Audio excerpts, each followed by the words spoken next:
Absolument. Bonjour à toutes et à tous et merci d'être connectés. Merci pour l'intérêt que vous portez aux solutions SAP. Donc je me présente, mon nom c'est Christopher Bouzic, je suis responsable pour plateforme et technologies pour la France. Je suis en France maintenant depuis 3 ans, anciennement dans les pays asiatiques, et je suis responsable donc de ce département au sein de SAP depuis maintenant 1 an. Et l'équipe plateforme et technologie, c'est en gros le portfolio de solutions qui englobe toutes les solutions SAP qui portent vraiment sur l'augmentation de la donnée, comment on la met en valeur. Et, euh, et donc ça comprend les bases de données, la visualisation et toutes les plateformes de développement. Donc si on passe à la première slide, vraiment le but de la journée aujourd'hui, c'est de vous partager un peu l'approche que nous avons. Aujourd'hui, le portfolio d'Analytics comprend des produits que vous connaissez tous, le SAP Analytics Cloud, le SAP Business Objects BI Suite et le Business Planning and Consolidation, ou BPC. On va se focuser pour la journée notamment autour des solutions Analytics et BI. L'idée étant que aujourd'hui la donnée, comme on le sait tous, est une ressource et que l'on se doit dans nos métiers respectifs de cette ressource de la raffiner, d'y donner de la valeur. Et aujourd'hui, ce qu'on remarque, il y a un grand nombre d'entreprises qui expérimentent toujours une certaine difficulté à faire toute cette partie analytics parce que la donnée, elle est dissociée des systèmes, elle est dissociée des process, d'où elle a originé. Ce qui forcément mène à une certaine limitation en termes de confiance par rapport aux décisions qu'on peut faire en s'appuyant sur cette donnée. Donc l'idée, donc avec SAP Analytics Cloud, qui est une solution qui a été lancée il y a maintenant 5 ans, c'est vrai qu'on pense encore que c'est un produit on va dire récent et peu mature, mais la réalité c'est un produit de SaaS qui existe maintenant depuis 5 ans. Et l'idée, c'est vraiment d'aider et d'accompagner la prise de décision avec de la visualisation de la donnée et d'essayer de bénéficier donc du décilotement de cette donnée, de la visualiser pour pouvoir prendre des décisions de qualité et des décisions rapides. En complément donc à cette solution cloud que je viens d'évoquer, on a également la partie Business Object Suite.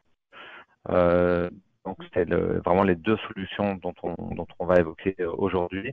Et ça, voilà, c'est quand même un produit qui est bien établi, surtout en France, et qui est donc très historiquement on va dire, la solution pour le business intelligence qui aurait été développé et déployé en prémisse. Et pour lesquels donc on a des reportings qui sont établis, qui sont scalables et qui sont, on va dire, préparés pour le monde de l'entreprise. L'idée, c'est que il y a eu parfois on va dire, pas des fake news, mais en disant, voilà, SAP Analytics Cloud est là pour venir remplacer la partie BI. La réalité, c'est que SAP a une approche qui est vraiment celle d'accompagner le client. Donc aujourd'hui, nous ne sommes pas une entreprise qui se positionne de manière cloud only. Aujourd'hui, on est là pour délivrer des solutions de logiciels, des solutions de technologie qui vous accompagnent dans un mode de déploiement qui sera convenable pour votre entreprise. Donc aujourd'hui, SAP ne dicte pas le mode de déploiement. Certes, beaucoup d'investissements sont faits sur toutes nos offres cloud parce que c'est là où va le marché, c'est ce que nous devons le marché. Cependant, voilà, il n'y a pas eu et il n'y a pas aujourd'hui de désinvestissement par rapport à des solutions qui seraient en prémisse.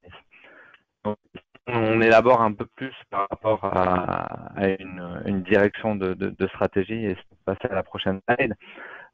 C'est vraiment de voir que ce sont des solutions qui se complémentent et non pas qui se remplacent forcément.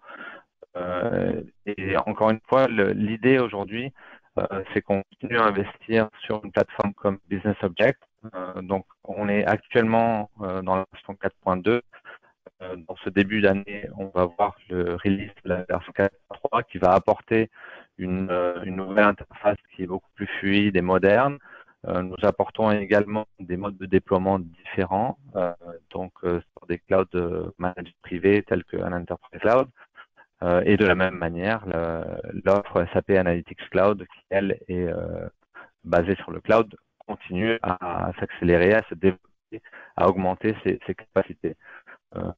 S'il y a un point à retenir, c'est que voilà, il y a pas aujourd'hui des modules qui viennent remplacer les autres. Il y a une complémentarité qui est créée, qui est développée vraiment dans le but de vous accompagner dans votre prise de décision. L'idée essentielle finalement, c'est encore une fois de donner de l'importance à la donnée, de vous permettre à vous tous de prendre des décisions qui soient basées sur de la donnée de qualité et de rapidité. Encore une fois, il y a la partie interopérabilité. Donc, il y a des moteurs qui font que ces solutions se connectent toutes avec les process et le back-end SAP. Ça va de soi, mais également de pouvoir incorporer, y alimenter aussi de la donnée qui viennent d'autres sources, peu importe la source. Donc, il y a des plugins Excel, etc. Donc, pendant la journée, on va rentrer beaucoup plus dans le détail. Mais voilà, l'idée, c'est de comment on visualise les données, comment on la rend disponible à l'ensemble de nos collaborateurs, forcément avec du permissioning qui va bien. Mais aujourd'hui, la vision et la stratégie de SAP est de rendre l'entreprise intelligente. Et on est très croyant dans le fait que c'est à nous aujourd'hui de libérer cette donnée pour que tout le monde puisse y apporter son grain de sable pour dire voilà comment on fait les choses autrement, de la même manière qu'aujourd'hui on fait les choses autrement. On a été censés tous se voir à la rue 35 Alsace à l'Opéré et on fait autrement, et on fait en ligne. Donc encore une fois, voilà, je voulais vous remercier de vous être connectés. Je vous remercie de l'intérêt que vous portez aux solutions SAP et j'espère que tout au long de la journée, le contenu qui vous sera partagé par rapport à ces solutions qui vous accompagne dans une réalité hybride, qu'elle soit en-prem ou qu'elle soit dans le cloud, on puisse vous accompagner dans cette réflexion. Et encore une fois, il y aura des Q&A, il y aura des stories. Donc, merci d'y répondre, merci de nous donner votre feedback. Je vous laisse mon mail et au plaisir d'échanger sur LinkedIn ou avec les gens de l'équipe. Donc, je vous souhaite une très belle journée et je vous dis à bientôt. Très bien. Merci beaucoup, Christopher. Est-ce que quelqu'un peut me confirmer que vous m'entendez bien et clairement? Denis? Oui, Grégory, on t'entend très bien. Bien, ok, très bien. Bonjour à tous. Tout d'abord, je voudrais remercier Christopher d'avoir bien voulu être présent avec nous pour faire cette introduction à cet événement qui était, comme vous le savez tous, à la base en présentiel à la Tour SAP, mais qui, dû aux circonstances, a dû être transformé en événement digital. J'aimerais également remercier l'équipe 368 qui nous a permis de monter très très rapidement un événement en digital. On a fait tout cela en une semaine. Nous avons été très réactifs grâce à eux. Et je vous remercie, vous, tous qui êtes présents, qui avez pris le temps de se connecter à cet événement. Vous êtes actuellement 145. C'est un très bon taux, je veux dire, de transformation par rapport au nombre de personnes qui avaient montré de l'intérêt pour cet événement digital. Donc voilà, je vais vous présenter très rapidement l'agenda qui vous attend pour la journée. J'ai oublié de me présenter. Je m'appelle Grégory Boticchio, je suis Product Manager dans les équipes Analytics. Je m'occupe essentiellement des outils Business Objects, principalement Web Intelligence, LAC Multiplayer et un peu de la BI Platform, raison pour laquelle je suis avec vous ce matin. Alors au programme de cette journée, comme l'a dit Tony, c'est une journée 6 sessions, divisées en 2 fois 3 heures plus ou moins entre le matin et l'après-midi. Pour les personnes qui sont arrivées durant l'intervention de Christopher, j'aimerais dire un point très important, 6 sessions, ce qui signifie que là, on est dans une session et à la fin de ma présentation, Tony va reprendre la main, va nous déconnecter pour arrêter l'enregistrement et vous recevrez tous un autre email pour vous connecter à la session suivante, à savoir par exemple la session de 11 heures qui est Upgrade and Migration, quelle stratégie adopter pour assurer une mise à niveau sans effet de bord et à moindre coût. Cette bascule, j'ai envie de dire, entre fin de session, autre nouvelle session, arrivera donc à chaque fin de session. Nous serons déconnectés, vous allez recevoir un nouvel email. cliquez sur le nouveau lien à l'intérieur pour vous reconnecter et nous rejoindre à nouveau dans cette journée dédiée aux solutions SAP Analytics et SAP Business Objects. Alors pour ma part, je vais vous délivrer 2 sessions. La première, dans quelques instants, qui concerne la Business Objects BI 4.3 et plus précisément les innovations liées à la BI Platform. Et une deuxième dans l'après-midi, ce sera la dernière de la journée, toujours autour de Business Objects BI 4.3, mais cette fois-ci, je parlerai plus de votre outil de reporting, Web Intelligence et la Semantic Layer, et qu'est-ce que vous pouvez attendre dans cet outil. Donc voilà, maintenant vous savez tout. Eh bien, on commence. Alors, première session dédiée à Business Objects 4.3, la BI Platform.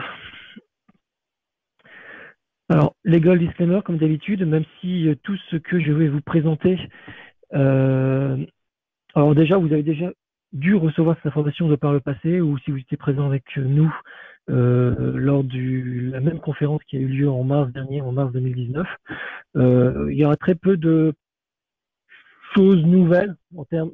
La différence, c'est que je vais descendre un peu plus dans les détails et je vais vous montrer le produit dans cette session. Je vais renforcer le message délivré par Christopher, c'est que SAP va continuer à innover dans les outils on-premise que vous utilisez aujourd'hui. Donc c'est vrai pour la BI Platform 4.3 et vous pouvez vous attendre à des innovations supplémentaires dans les mois et les années à venir sur cette BI Platform. Même si SAP Analytics Cloud est l'outil analytique dans lequel on délivre le plus d'animations, c'est le produit que vous entendez le plus parler. La plateforme Business Objects n'est pas en reste. Nous continuons d'innover et nous créons des passerelles entre le cloud et cette version. Alors, SAP Portfolio, Christopher vous a présenté ceci à l'instant, donc je vais juste les passer pour vous dire qu'effectivement SAC et la BI Suite sont deux produits dans lesquels nous innovons beaucoup et nous créons des passerelles entre les deux. Je vais rentrer dans les détails dans quelques instants. La seule la plus intéressante pour vous, c'est celle-ci. Donc vous connaissez dans la partie du haut SAP Analytics Cloud, qui est un outil, un software de service en mode SaaS, dans lequel vous allez trouver de la BI, du planning et du prédictif. Et pour tout ce qui concerne la BI Suite, donc les offres on-premise, dernièrement, nous avons un peu comment dire ça, revisiter notre portfolio de produits on-premise et décider de faire des choix, c'est-à-dire des choix d'investissement. Donc, pour tout ce qui concerne le on-premise, les outils dans lesquels nous investissons beaucoup et dans lesquels nous allons continuer d'investir sont les suivants. La BI Platform, bien sûr, mais surtout Web Intelligence, dans lequel on change un petit peu le positionnement. Jusqu'à présent, Webi était un outil pour faire de la requête ad hoc et du reporting opérationnel. Maintenant, Webi, on va le positionner un petit peu pour faire du dashboarding en mode self-service. C'est un peu nouveau, mais grâce à la BI 4.3, on peut maintenant proposer Webi comme un outil de self-service dashboarding. Et vous allez voir cela dans la session de cet après-midi. Vous comprendrez, c'est notamment dû aux nouvelles interfaces. Un deuxième outil dans lequel nous continuons d'investir, c'est Lumira Designer. Parce qu'on a toujours besoin d'un outil pour créer des applications custom, des applications ad hoc on-premise, et Lumira Designer est l'outil que vous devez considérer à présent en remplacement de XSU si vous voulez effectuer ce genre de choses. Et le dernier produit, c'est pas un produit, c'est une suite de produits dans lesquels nous continuons d'investir. C'est l'offre, les add-ons Excel. Donc ça concerne Analysis for Office et Live Office, qui sont des add-ons que vous installez et qui vous permettent d'utiliser soit les univers, soit différentes sources de données à votre convenance.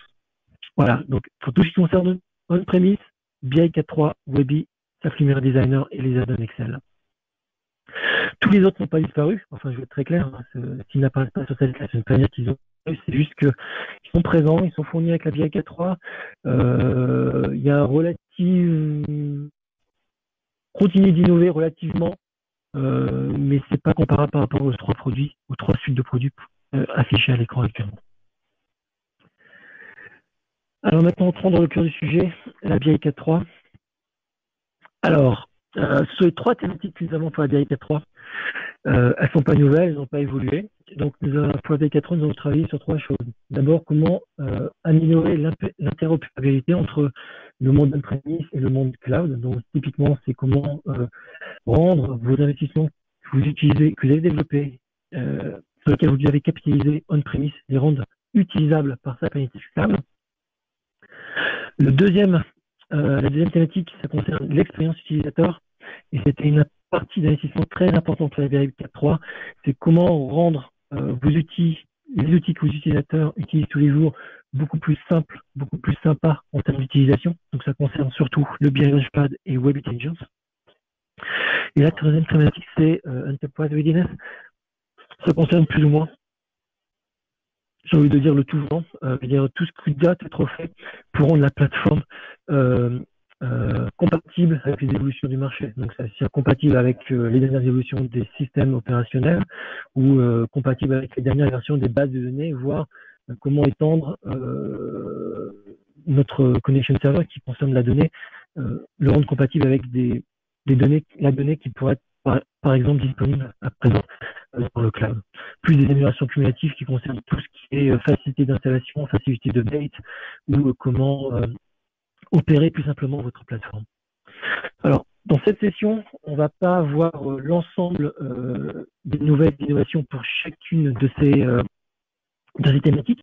On va se focaliser essentiellement à qu'est-ce qui est nouveau dans la plateforme concernant l'hybride, qu'est-ce qui est nouveau dans la BI Platform qui concerne la user experience et qu'est-ce qui est nouveau dans la BI Platform qui concerne l'enterprise business. Et à vrai dire, le dernier thématique enterprise business, c'est du 100% BI Platform. Voilà. Allons-y, on va commencer. Donc d'abord, dans la partie hybride pour la BI Platform. Alors, donc comme je disais préalablement, nous allons essayer de créer des passerelles entre la BI Platform et le monde cloud. Et la première chose peut-être que l'on peut essayer de leverager, d'utiliser, je veux dire, de réutiliser, c'est l'ensemble de vos utilisateurs. Vous avez des déploiements énormes, en moyenne, d'après mes stats, c'est entre 2000 et 3000 utilisateurs pour une plateforme Business Objects. Si vous décidez d'avoir une plateforme hybride et d'utiliser SAC, c'est la première chose que vous ne souhaitez pas faire, c'est de devoir récréer avec potentiellement 3000 utilisateurs manuellement dans SAP Analytics Cloud. Donc pour cela, on a une solution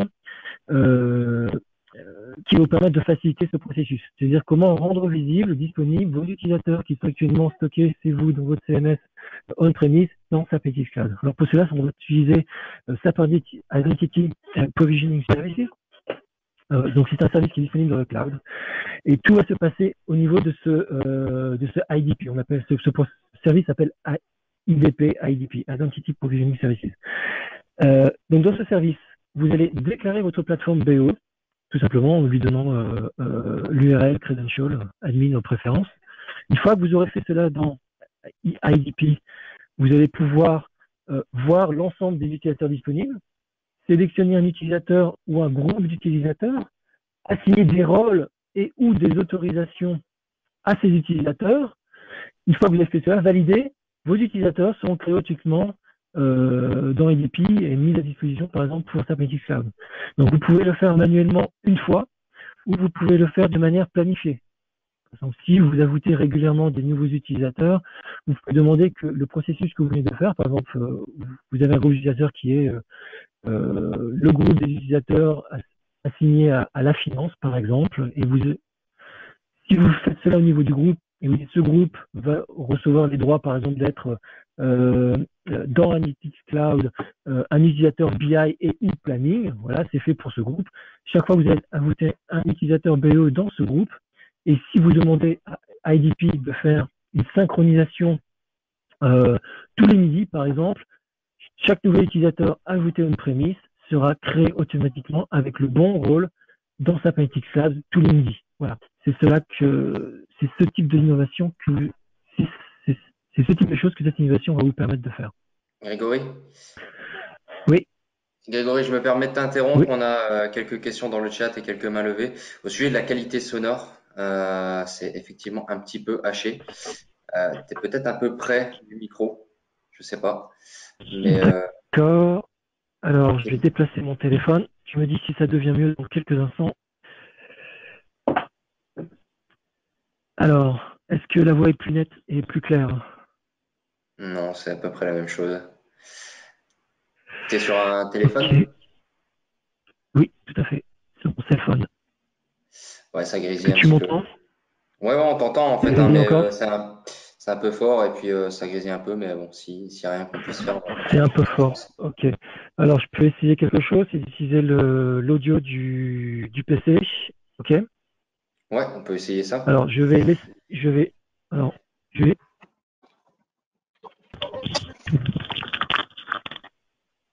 alors, Tony, est-ce que tu m'entends?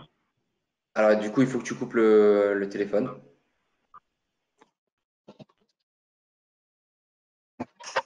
Est-ce que tu m'entends? Yes, mieux. Alors, du coup, c'est un petit peu robotique, mais ça grésille moins, on peut essayer comme ça. Ok, très bien. Donc, toujours est-il que si la qualité sonore venait à se dégrader, n'hésitez pas et je rebasculerai sur le téléphone le cas échéant. Voilà. Non, Ok? ça a l'air d'être mieux. Je te confirme que Ça ça a va l'air être mieux? d'être mieux. Ok, Ouais. très bien.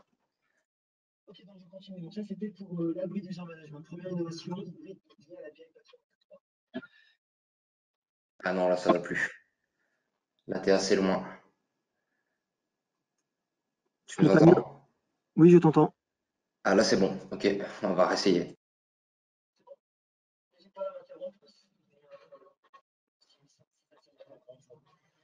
Deuxième innovation dans la thématique hybride, cela concerne cette fois-ci le contenu. Donc, tout d'abord, c'était les utilisateurs, maintenant on va regarder la partie contenu. Et là, ce que nous avons essayé de faire, c'est construire en fait une passerelle entre API Platform 4.3 et SAP Analytics Hub. Donc, si vous connaissez pas SAP Analytics Hub, en fait, base, c'est une sorte de. C'est pas une sorte, c'est un portail dans le Il y a du cloud. bruit. Oui. J'ai l'impression que quand moi je me mute, on t'entend plus. Euh, En fait, quand moi j'active mon micro, ça fonctionne correctement. Donc je vais rester activé, on va essayer comme ça. Vraiment désolé, mais le son n'est pas terrible. Désolé à toute l'audience. Je peux continuer, Grégory, on va essayer comme ça. Si ça marche pas de nouveau, je te demanderai d'aller sur le téléphone. D'accord, très bien, Tony. Ok. Donc, SAP Analytics Hub, c'est un portail dans le cloud qui vous permet de référencer l'ensemble de vos analytics on-premise, quel que soit le type d'analytics on-premise que vous utilisez, donc SAP ou autre. Si vous voulez en apprendre plus, rejoignez-nous cet après-midi dans la session de François Bertrand et Camille Louet à 14h15. On adressera ce point, on vous présentera avec un peu plus de détails SAP Analytics Hub. Donc, voilà. Donc, si vous avez compris ce que j'essaie de vous dire, donc, on a des documents stockés dans notre référentiel on-premise et SAP Analytics Hub, qui est une sorte de portail on-premise, et ben en fait, au départ, c'est une page vierge. Hein, donc, il faut pouvoir référencer l'ensemble de ces analytics. Donc, ce que nous avons fait, c'est que dans l'API 4.3, dans la CMC, vous pouvez à présent déclarer votre tenant SAP Analytics Hub. Une fois que vous avez fait cela, tout devient très simple. Dans l'API 4.3, il y a une nouvelle catégorie qui apparaît par défaut, qui est SAP Analytics Hub Documents. Et tout document, que ce soit du Webi, du Crystal, du Lumira si vous en utilisez, des feuilles Excel ou des documents PDF que vous ajouterez dans cette catégorie seront automatiquement déclarés sous forme de référence dans Analytics Hub. Donc, on créera automatiquement un lien dynamique vers ces documents. On remplira une petite description pour aider l'utilisateur à comprendre ce à quoi, ce vers quoi pointe cette URL, et on assignera automatiquement un nom à ce document dans SAP Analytics Hub. Voilà. SAP Analytics Hub est un outil très puissant, hein, il permet de délivrer beaucoup d'informations. Donc, c'est une sorte de wizard qui permet à l'administrateur qui gérera SAP Analytics Hub de commencer. Toujours est-il qu'il devra, s'il le souhaite, et c'est même une best practice, de continuer à enrichir les informations disponibles pour chaque document dans SAP Analytics Hub pour rendre l'expérience vraiment totale pour vos utilisateurs. Encore une fois, si vous voulez en apprendre plus sur SAP Analytics Hub, rejoignez-nous cet après-midi à 14h15. Voilà, donc c'est les deux innovations principales qui concernent le pilier hybride dans la BI 4.3. Et maintenant, nous allons parler de ce qui arrive dans la partie on-premise, plus spécifiquement donc dans la BI Platform. Alors, comme vous voyez à l'écran, nous avons complètement modernisé et j'ai envie de dire simplifié le BI Launchpad dans la BI 4.3. À vrai dire, ce sera ce que vous voyez à l'écran, c'est ce que vous aurez par défaut et vous n'aurez uniquement que ce portail. On appelle ça le BI Fiori Launchpad, mais maintenant je l'appelle le BI Launchpad tout court. Il remplacera le BI Launchpad K2 que vous utilisez aujourd'hui. D'ailleurs, le BI Launchpad 4.2 ne sera pas fourni avec la 4.3. Pas du tout. Donc, il faudra passer à cette nouvelle expérience. Vous n'aurez pas le choix. Qu'est-ce que j'ai envie de vous dire d'autre? Il est 100% à parité fonctionnelle avec ce que vous connaissez aujourd'hui. Donc, toutes les fonctionnalités qui sont à votre disposition dans le Launchpad 4.2 sont également disponibles dans le Launchpad BI 4.3. Seules les interfaces, l'interface est nouvelle. Le contenu reste strictement identique. Je veux dire les documents Webby, les documents Crystal et tous les autres analytics que vous pouvez utiliser. La sécurité reste strictement identique. Vous n'avez pas à redéployer un nouveau modèle de sécurité. Passer de 4.1 au 4.2 à 4.3, nous réutilisons l'ensemble des caractéristiques de votre déploiement de départ. Donc, si en 4.2 vous utilisez du SSE ou si en 4.2 vous utilisez le mode Enterprise pour l'authentification, tout cela sera réutilisé par défaut. Votre sizing reste identique. Encore une fois, passer de 4.1 à 4.2 en 4.3, ce ne peut être juste qu'un update si vous le choisissez. On fournira une version ce qu'on appelle full build, c'est-à-dire si vous voulez faire un déploiement en parallèle et faire en quelque sorte d'une migration du contenu de la 4.2 vers la 4.3, c'est une possibilité, mais pour votre information, passer de la 4.2 à 4.3, ce peut être un update, c'est-à-dire comme si vous installiez un service pack sur votre version 4.2. Ce qui signifie qu'on réutilise l'ensemble des services back-end, votre sizing reste strictement identique. Donc, quoi d'autre? En plus donc, de cette nouvelle interface, on en a profité pour revisiter un petit peu les interfaces du scheduler et de la publication. Je vais vous le montrer dans quelques instants, mais également le BI Workspace qui a été entièrement modernisé. Nous avons fait ce choix en même temps que le projet BI 4.3. Alors, maintenant, nous allons entrer dans les détails avant de basculer dans la démo. Donc, à quoi pouvez-vous entendre? Donc, on a un nouveau scheduler, une nouvelle interface à parité fonctionnelle avec ce que vous connaissez aujourd'hui. Voilà. Nous avons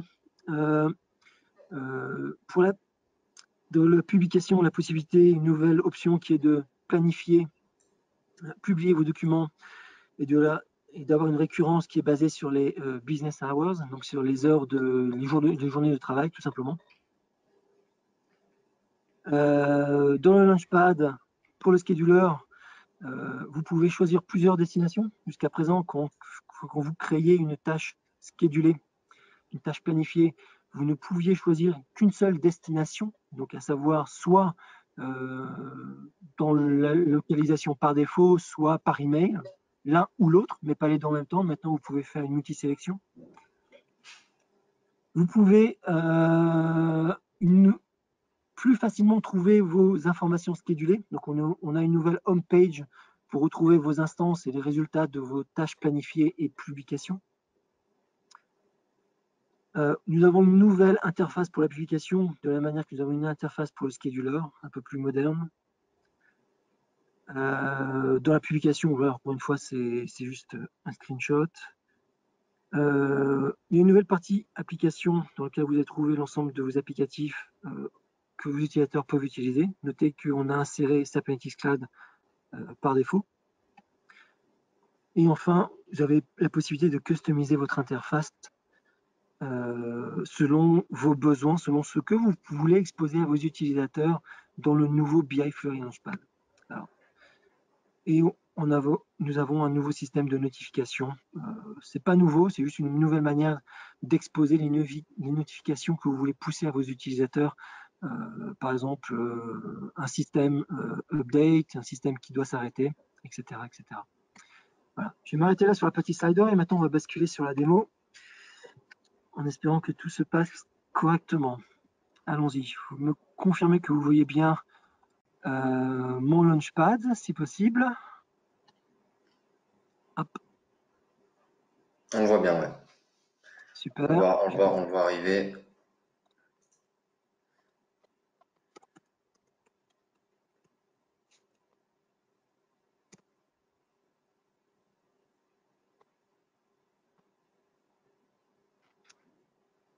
Y a-t-il beaucoup de latence? C'est le point que j'aimerais savoir pour savoir si je ne vais pas trop vite. Non, ça a l'air d'aller, mais vas-y, continue, je te dirai si ça lag. Ok, très bien. Donc voici votre nouveau Launchpad dans lequel vos utilisateurs vont pouvoir se connecter. Je ne l'ai pas montré, mais typiquement on supporte tout mode d'authentification. Hein. Je vais juste faire un pas en arrière pour vous montrer les différentes options. Là, par défaut, c'est le mode Enterprise qui est activé, mais si vous avez du SSO ou du LDAP, tout cela, bien sûr, est entièrement supporté. On réutilise ce que vous avez mis en place précédemment. C'est un message important. Donc, une fois que l'utilisateur entre, il ne verra que ce qu'il a le droit de voir. Donc, les autorisations que vous avez mis en place sont entièrement respectées. S'il ne peut voir qu'un folder, un répertoire spécifique avec certains documents, il ne verra que cela. On ne change rien à votre modèle de sécurité. Donc, le Launchpad est divisé en différentes strates. Donc, il y a la partie Home que vous avez en haut qui vous expose en gros plus ou moins ce ruban qui comprend documents, les instances de vos documents planifiés, les catégories, votre boîte inbox, vos répertoires et la recycle bin. Une partie Favorites qui permet à l'utilisateur d'identifier les documents comme étant ses documents favoris. C'est juste faire un clic droit et de dire ajouter à mes favoris. Les documents sur lesquels il a édité récemment. Il envoie 1, 2, 3, 4, 5, 6, 7, 8 par défaut, c'est configurable, où il peut accéder à l'ensemble des documents qu'il a modifiés de manière sur un axe temporel. Les documents exécutés récemment et l'ensemble des applications. Les applications Webby, BI Workspace, Crystal, Information Steward, Analysis Nous avons ajouté SnapNetics Cloud par défaut, encore une fois dans le but de promouvoir une utilisation hybride entre la BI 4.3 et SnapNetics Cloud. Donc maintenant, allons explorer le premier ruban, le ruban Home. Donc, s'il clique sur Document, il verra l'ensemble des documents auxquels il a droit. Si vous êtes administrateur, comme c'est mon cas actuellement, ça représente une liste assez importante de documents, ce qui signifie que ça peut avoir un impact sur votre CMS parce qu'on va aller interroger la CMS pour afficher l'ensemble des documents auxquels vos utilisateurs ont droit. Bon, si vous voulez éviter cela, savoir des accès un peu trop importants sur votre CMS, vous pouvez cacher cette tuile tous les documents pour les utilisateurs. C'est un choix, je vous le montre dans quelques instants comment faire. Les instances, c'est la nouvelle homepage pour les tâches planifiées, dans lequel vous allez pouvoir, on va y revenir dans quelques instants, vous pouvez l'ensemble des documents planifiés et schedulés pour un utilisateur, et il va pouvoir utiliser les nouvelles options de filtrage pour trouver ce dont il a besoin. Il y a ensuite l'ensemble des catégories disponibles à l'utilisateur. Est-ce que j'en ai dans ce système? Oui, je l'ai mentionné tout à l'heure, la catégorie Hub qui permet, dans le cadre d'une déclaration de SnapNetics Hub dans la CMC, si j'insère des documents, si je déclare des documents comme faisant partie de cette catégorie, ils seront immédiatement mis à disposition dans SnapNetics Hub. La BI Inbox, avec l'ensemble des documents qui me sont poussés ainsi que les alertes. Voilà, j'en ai quelques-uns. Nous avons ensuite l'ensemble des répertoires.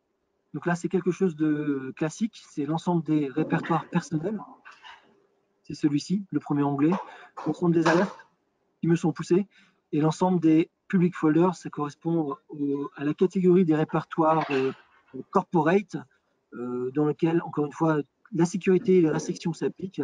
En tant qu'administrateur, c'est le cas ici. En tant qu'administrateur, c'est mon rôle, c'est le rôle de mon utilisateur actuellement. J'ai accès à tout. Voilà. Donc là, l'utilisateur peut naviguer en pliant des répertoires pour trouver l'information et les documents dont il a besoin. Voilà. Et le dernier onglet, c'est la corbeille, dans lequel si l'utilisateur efface un document personnel ou un document corporate, eh bien, il peut aller voir la corbeille et faire du repêchage et rebasculer le document effacé dans le répertoire initial. Alors, première chose que je vais vous montrer, c'est la partie customisation. Alors, il y a beaucoup de choses. Vous pouvez être satisfait du look and feel de la nouvelle interface du BLHpad par défaut, mais vous pourriez vouloir customiser ce que vous voulez présenter à vos utilisateurs. Donc, dans cela, c'est possible. Il suffit d'aller dans la partie Settings, dans la partie page customisation. Et là, comme vous pouvez voir, j'ai plus ou moins des checkbox qui me disent qu'est-ce que vous voulez utiliser à vos utilisateurs. Alors, actuellement, elles sont grisées. Pourquoi? Parce que vous pouvez décider de le faire au niveau de l'entreprise et pousser l'ensemble de ces choix à l'ensemble de vos utilisateurs. Cependant, l'utilisateur peut avoir le choix de customiser son propre BLHpad. Pour cela, il lui suffit de décocher cette option qui est d'utiliser les settings de l'administrateur ou pas. Encore une fois, l'utilisateur a le choix de décocher cette option ou pas. C'est-à-dire que si vous enlevez ce droit à l'utilisateur, eh bien, ce sont les préférences de l'administrateur qui s'appliqueront par défaut. Dans le but de cette démo, je décoche. Et à partir de là, je vais pouvoir customiser mon BLHpad. Donc, encore une fois, si je veux enlever tous les documents, enlever la tuile catégorie et ne conserver que la partie scheduling, corbeille, inbox, allez, j'enlève les inbox et je garde les folders, c'est fait. Et de même que les rubans, les documents exécutés récemment, je n'en veux pas, et je ne veux que les favorites et les documents favoris, que la partie application. Voilà. Je sauvegarde. À présent, ce que je vais faire, c'est simplement faire un login logout pour voir mes préférences être appliquées à mon utilisateur.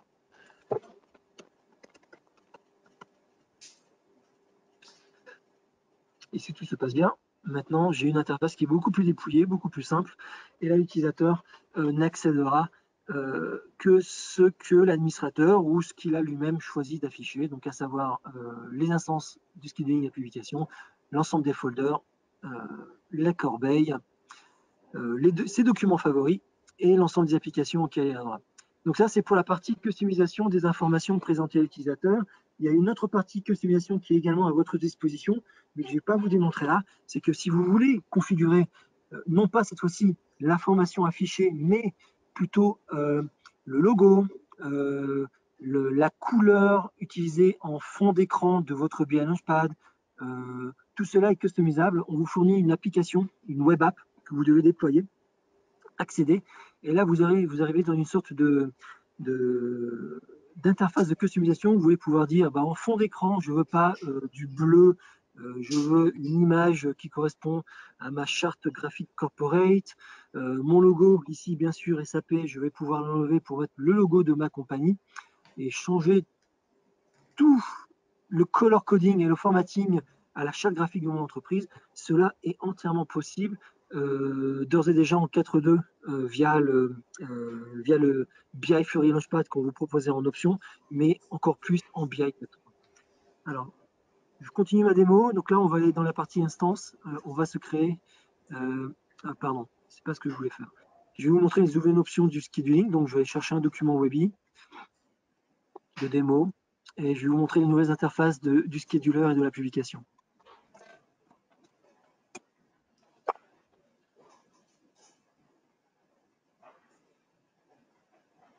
Donc, je prends par exemple ce document, celui-ci, et je vais le planifier.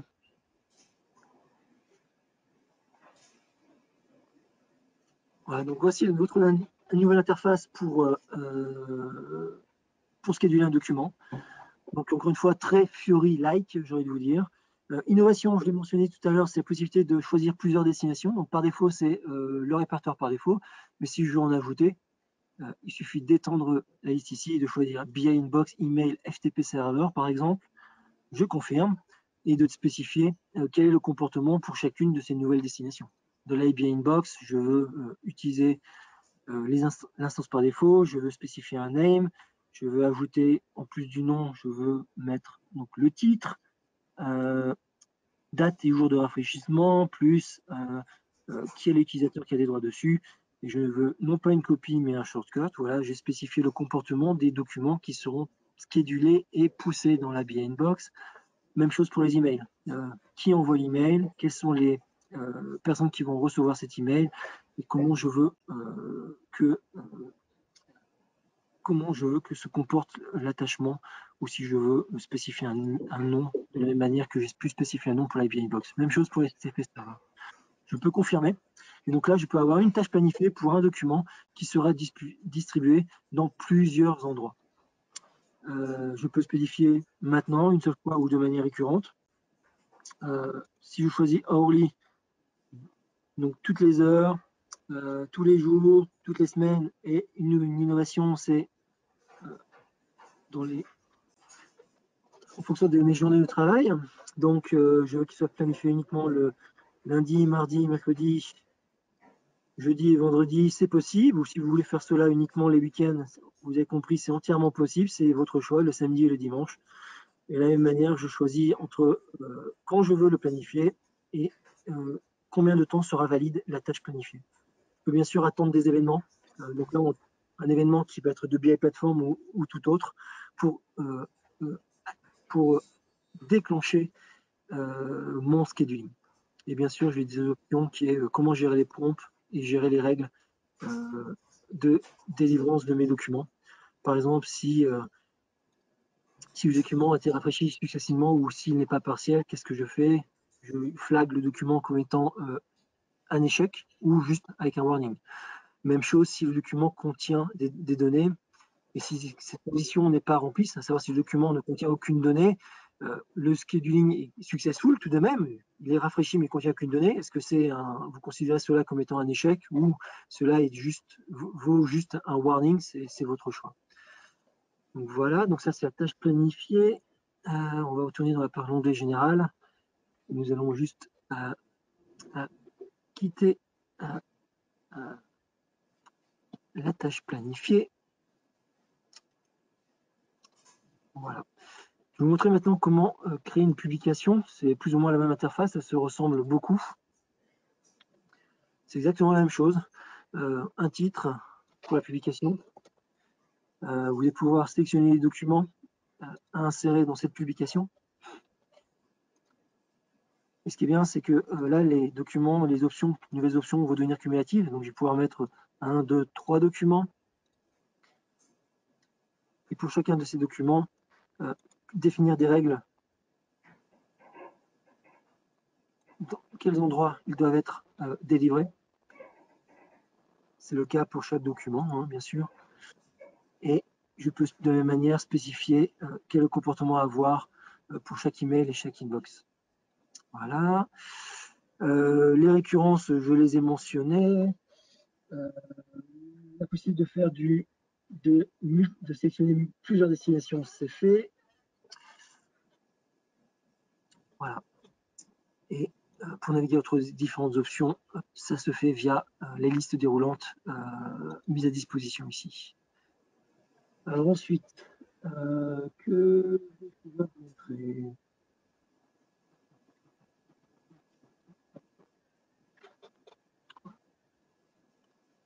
En gros, ce sont les principales innovations que vous avez dans le BI Launchpad. Maintenant, nous allons quitter un petit peu le BI Launchpad pour basculer dans la partie CMC, parce qu'il y a quand même 2-3 innovations de la CMC que je voudrais vous présenter.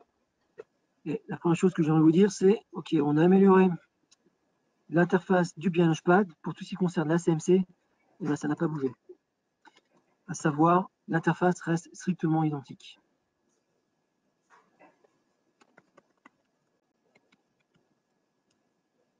Mais tout de même, au sein de CMC, nous avons apporté des améliorations cumulatives. Donc d'abord, ce que je vais vous montrer, c'est le BI Admin Studio. Donc si vous êtes un administrateur de la plateforme, c'est l'endroit où vous pouvez aller pour trouver des informations sur comment se comporte votre système. Alors c'est en parallèle du monitoring, mais ça fournit des informations par défaut au niveau. À savoir par exemple quel est l'état de l'ensemble de mes serveurs et services mis à disposition pour l'utilisateur, combien sont en échec, combien sont arrêtés, combien sont en cours d'exécution. Et si je clique sur cette tuile, ça va me donner le détail de ce qui tourne et versus ce qui est à l'arrêt ou ce qui est en échec, tout simplement, de manière très simple et très rapide.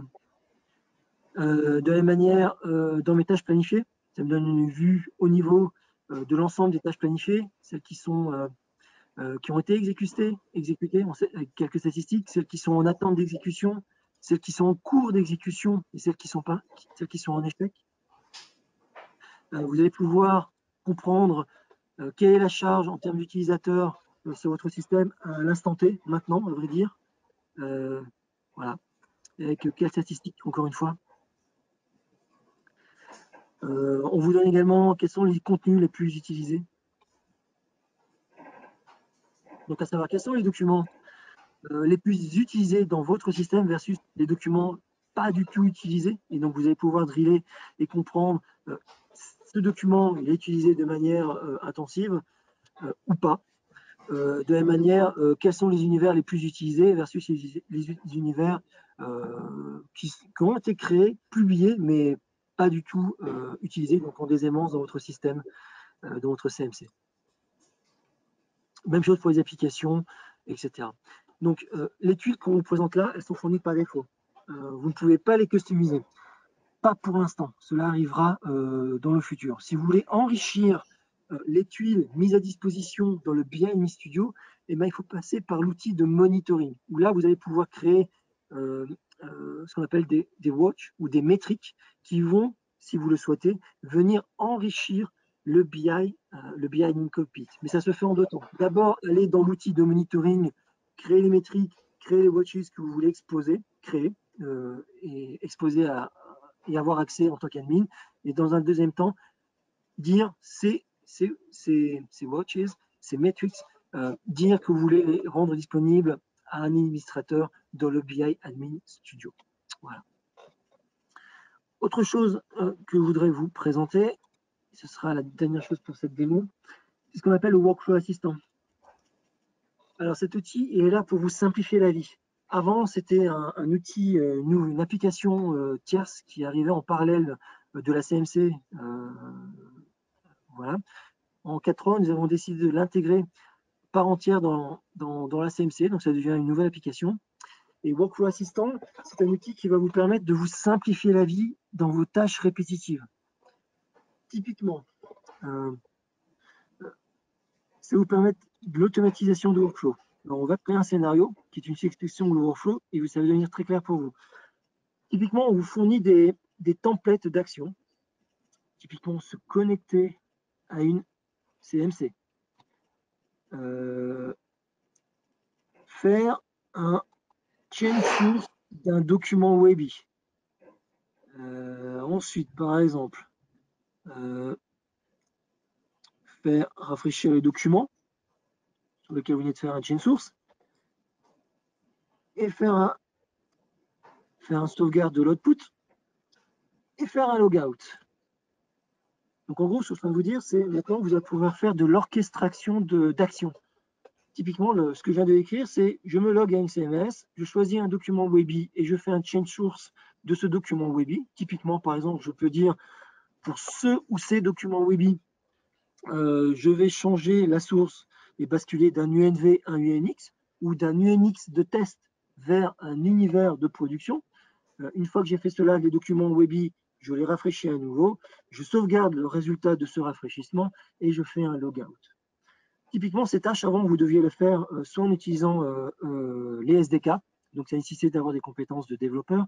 Maintenant, ce qu'on vous fournit, ce qu'on vous donne comme possibilité, c'est de faire cela de manière très intuitive, simplement en jouant avec ces actions qu'on vous fournit par défaut. Il suffit de les mettre à la chaîne, de les sauvegarder et de les exécuter. Vous pouvez même les planifier. Et l'ensemble des actions qu'on vous fournit par défaut, sachez que vous pouvez enrichir le type d'action à votre disposition. Donc, pour cela, vous utilisez un langage de scripting. C'est là où on retombe un peu dans le parti un peu développeur, mais je crois que la partie BI Platform, notamment les équipes BI Platform, ont créé des documents où vous expliquant comment créer des actions standards et comment enrichir workflow existant avec vos propres actions. Voilà. De la même manière, un workflow que l'on pourrait très bien imaginer, c'est se connecter à une CMC, prendre un univers UNV, transformer ce document UNV automatiquement en UNX, valider cette transformation et le republier à nouveau. Donc ça, workflow existant, c'est nouveau en 4.3. Enfin, c'est pas nouveau, c'est réintégré. C'est une application qui était tierce que l'on réintègre par défaut dans la BI Platform 4.3. Et cela devrait, on pense, grandement vous simplifier la vie dans des tas de workflows que vous deviez faire de manière ad hoc et répétitive jusqu'à présent. Ok, alors, combien de temps me reste-t-il? Il te reste 12 minutes. 12 minutes. Alors, on va arrêter la partie démo. Encore une fois, si vous avez des questions, n'hésitez pas. On va mettre présent, rebasculer un peu dans la partie présentation. Il y a des chances que je revienne sur quelques-unes des choses que je viens de vous présenter. Alors, Crystal Report. Alors, Crystal Report est fourni en 4.3. Vous retrouverez cet outil avec la BI 4.3. À la fois Crystal Report, la partie desktop et la partie serveur. Pour ce qui concerne ce produit, vous y trouverez des petites améliorations cumulatives. Ce sont celles qui sont listées à l'écran. Par exemple, une version 64 bits de Crystal Report Desktop, la partie cliente, mais également la partie serveur. Des petites améliorations cumulatives. Encore une fois, je ne voudrais pas galvauder le message et l'importance de ce produit pour certaines compagnies, mais Crystal Report, c'est là. Ça continue d'évoluer tout doucement, c'est présent. Mais en termes de reporting et d'innovation, les deux produits, encore le produit en termes de reporting qui en recevra le plus, ça restera le domaine Webby. Maintenant, si on regarde la troisième thématique que je vous ai présentée au tout début de cette présentation, ça s'appelle l'Enterprise Readiness. Donc là, c'est tout ce qui concerne les améliorations cumulatives pour la BI Platform. On a beaucoup de choses. Et on va essayer, je vais vous donner quelques détails. Là, vous avez la liste exhaustive, mais je vais vous présenter quelques-unes de ces innovations. Donc, pour tout ce qui concerne les améliorations liées à l'installeur. Alors, on a des améliorations pour lorsque vous voulez faire une installation silencieuse. C'est possible, ça signifie que vous générez un fichier de properties lorsque vous faites une fausse installation, et ce fichier de properties, vous décidez de l'exécuter en tâche de fond. Les nouvelles options qui sont à vos dispositions maintenant, c'est de faire une modification, une réparation ou une désinstallation des options disponibles dans l'installeur. Typiquement, vous avez installé Crystal, voilà, personne n'utilise et vous voulez désinstaller, et bien maintenant vous pouvez faire cela en ligne de commande grâce à une installation silencieuse. On a des optimisations liées au cache.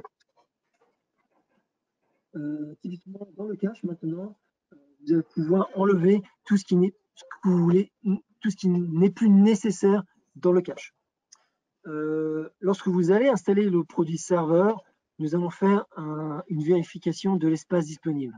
Alors, ce n'est pas vraiment nouveau, ça existait pour les produits clients. Maintenant, cette option est disponible et je veux dire, vous ne pouvez pas passer outre sur une installation serveur.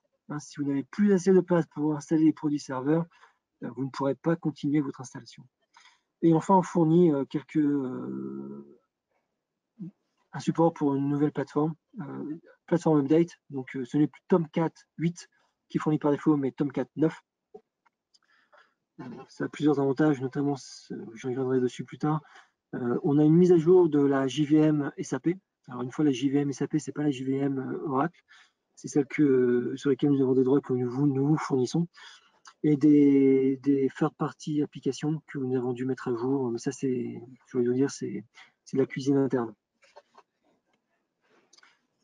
L'Enterprise Readiness. Alors, ça, cette option elle est assez intéressante, notamment dans le cas où vous voulez faire des tâches planifiées, mais quand vous faites des tâches planifiées, dans certains cas, vous ne pouvez pas utiliser SSO. Alors, dans ce cas, comment on fait comment on force le scheduling ou la publication à utiliser un profil utilisateur, parce que vous ne voulez pas utiliser un profil standard qui donnera accès à toutes les données, surtout si vous faites du bursting. Donc, vous voulez mettre en place une connexion qui utilisera pleinement la sécurité de la connexion. Donc, pour cela, vous allez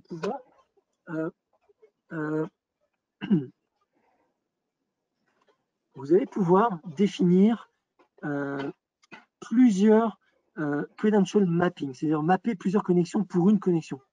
Donc typiquement, pour un administrateur, vous allez dire, si vous utilisez Oracle, c'est tel login, tel password. Si vous utilisez Microsoft, c'est tel login, tel password. Ou si vous utilisez une source de données DB2 ou tout autre, c'est tel login, tel password. Donc un utilisateur va avoir à sa disposition plusieurs jeux de connexion déclarés et à sa disposition. Ensuite, quand vous allez créer une connexion, vous allez pouvoir dire, alors c'est une connexion qui va pointer par exemple pour Oracle, mais SSO risque de ne pas fonctionner. Dans ce cas-là, vous allez dire dans la data source référence, utilisez-moi la source que vous avez créée utilisateur qui s'appelle Oracle par défaut. Et à partir de là, tout deviendra automatique. À savoir que si cet utilisateur planifie une tâche qui implique la connexion qui pointe vers Oracle, si SSO n'est pas disponible, le fallback sera d'utiliser le mapping défini pour cet utilisateur dans ses options de data source référence, de référence de source de données. Donc en gros, on substitue le SSO par une connexion hard-codée, typiquement. Grégory, il nous reste plus que 5 minutes et il y a quelques questions. Je ne sais pas si tu as prévu de prendre le temps d'y répondre. Ouais. J'accélère très rapidement. Donc, on a des améliorations liées à l'audit, notamment le type d'événements qui sont logués dans la base d'audit, donc autour de l'authentification, le nombre d'échecs de login. Et à chaque instant, quand vous interrogerez la base d'audit, vous pourrez connaître le nombre de sessions concurrentes et le nombre de name users versus concurrent users utilisés dans votre landscape. On a des améliorations cumulatives. Ah oui, chose importante, quand vous upgraderez de 4.1.4.2 ou 4.0 vers la 4.3, vous aurez besoin d'une nouvelle licence. Vous devrez absolument obtenir au préalable une licence 4.3 pour pouvoir utiliser pleinement votre nouveau système BI 4.3. C'est important, notez-le, sinon vous allez vous retrouver bloqué. Le BI Admin Studio, je l'ai évoqué, présenter des métriques au niveau sur l'état de votre système opérationnel à un instant T. On n'utilisera plus la base de données Derby, Tomcat Derby par défaut, mais pour la base d'audit et le monitoring, vous pourrez choisir n'importe quelle base de données, de la manière que vous pouvez choisir n'importe quelle base de données quand vous utilisez la fonctionnalité de commentaire. On a des améliorations cumulativement dans la gestion de vos backups. On va faire de la gestion de versions.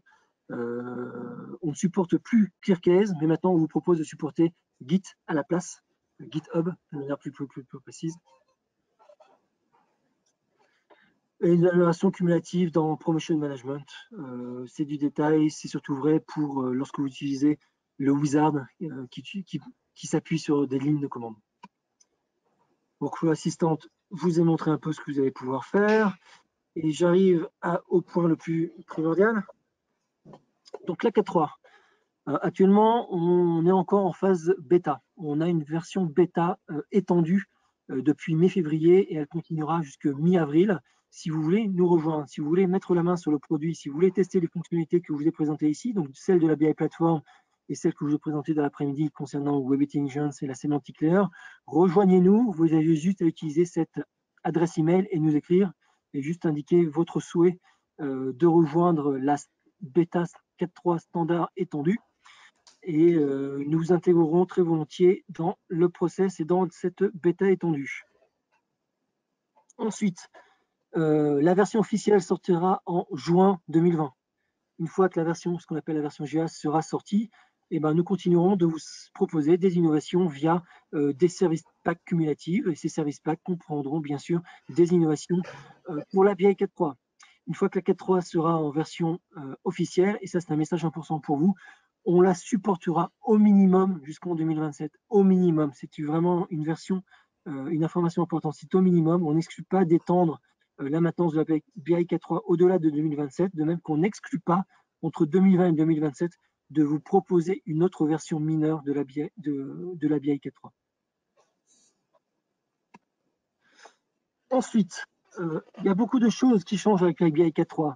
Alors, ça semble être assez de faire peur, cette slide tout en rouge, mais en fait, c'est pour vous informer qu'il y a des tas de fonctionnalités qui ne seront pas fournies avec la BI 4.3. Typiquement, le classique BI Launchpad ne sera pas fourni en 4.3. Le Desky Compatibility Pack ne sera pas fourni en 4.3, ce qui signifie que vous ne pourrez pas transporter vos documents Desky dans une CMS 4.3. L'Upgrade Manager ne sera pas fourni. Le Report Conversion Tool ne sera pas fourni. La fonctionnalité discussion disparaît. SAP Streamwork Integration, ça disparaît également. Le Webby Java Applet Viewer, Webby Java, ça disparaît complètement.